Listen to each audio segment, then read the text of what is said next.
sampling distributions and expected value or expected number.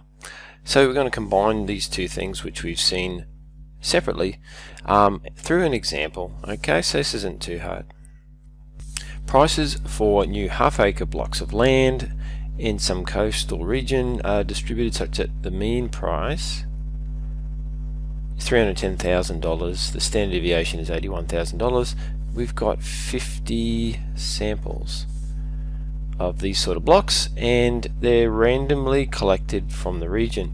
Each sample contains prices for 60 blocks. Okay, so we've got 50 samples and each sample has 60 blocks in it. That's a lot of land. Okay, first of all we've got to determine the mean and standard deviation of the sampling distribution of these half-acre block prices. So the population mean is known. So mu equals 310,000.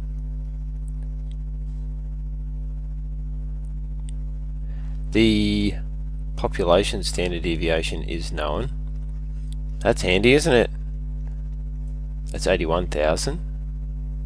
Be careful with the next bit. We have 50 samples. Now that does not mean lowercase n is 50. In fact, lowercase n is 60 because each sample, i.e. sample size, contains 60 blocks. So lowercase n is 60. Maybe we could come up with a symbol for the number of samples. I'm going to use capital N.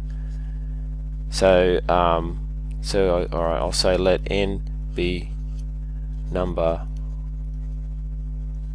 of samples. So we don't get the two things confused because they're not the same. Alright, and lowercase n is sample size as usual, and let n be the number of samples. So in this case we have 50 samples. Uppercase n is 50. Now since lowercase n, the sample size, is bigger than 30, we can use the central limit theorem.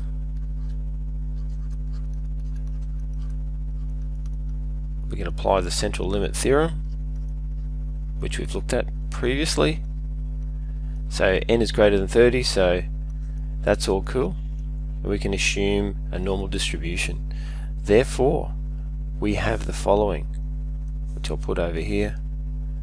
With all that together, therefore, the sample mean of the sample means, alright, E of x bar, or some people might write mu subscript x bar, equals the population mean, which is 310,000. So there's one of your answers. So that's the mean of the sampling distribution, okay, and the other one is the standard deviation of the sampling distribution. Because of the central limit theorem, we can say that depending on which symbol you use, I'll write both of them that, or same thing, SD x bar, capital X bar, is the population standard deviation over the square root of n, and in this case that's 61,000 divided by the square root of 60. Oh no, sorry, it was 81,000 divided by the square root of 60. Let me just fix that up. Sorry, I wrote 61 here, should have been 81,000. So I'm fixing that up now and crunching that on my calculator, which is off screen at the moment. We've got 10,457.1.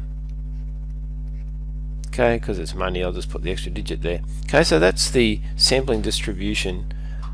Okay, the mean and standard deviation of the sampling distribution. Now we're going to apply that in part B here, determine how many samples the mean price would be expected to be above $330,000. So how many samples are we likely to get to be above $330,000 given all those other things?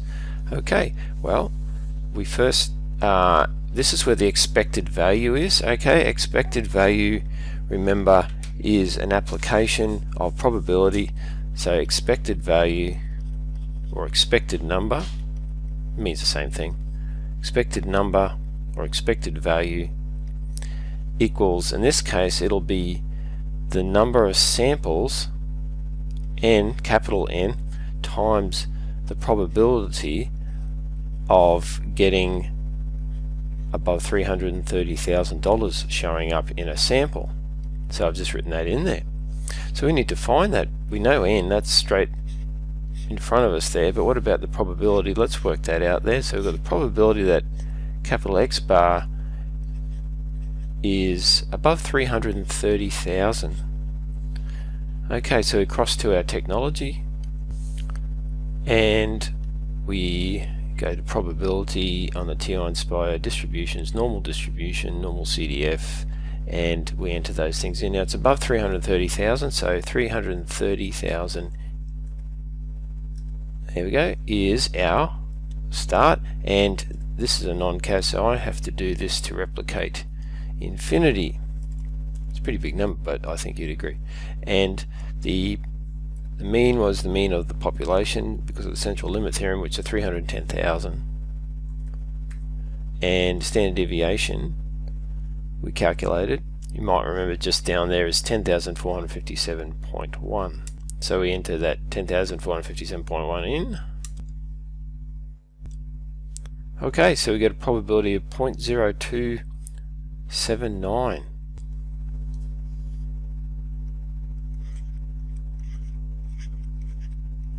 Okay, so the expected number of blocks, or expected value, is that probability times 50 essentially.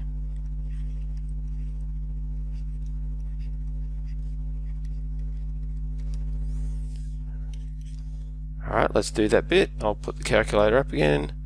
Okay, so the answer, maybe it doesn't like uppercase, times 50, because it's 50 blocks, 1.395.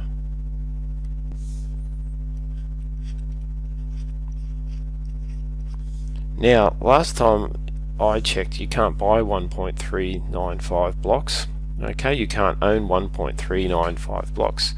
So it's a little bit awkward with this because it's kind of in between 1 and 2, almost in the middle, but not quite. So we're going to have to say 1 block expected. Alright, that's your best answer because it has to be an integer value.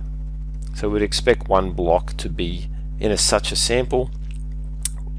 In such a sampling distribution, we'd expect 1 block to be above $330,000.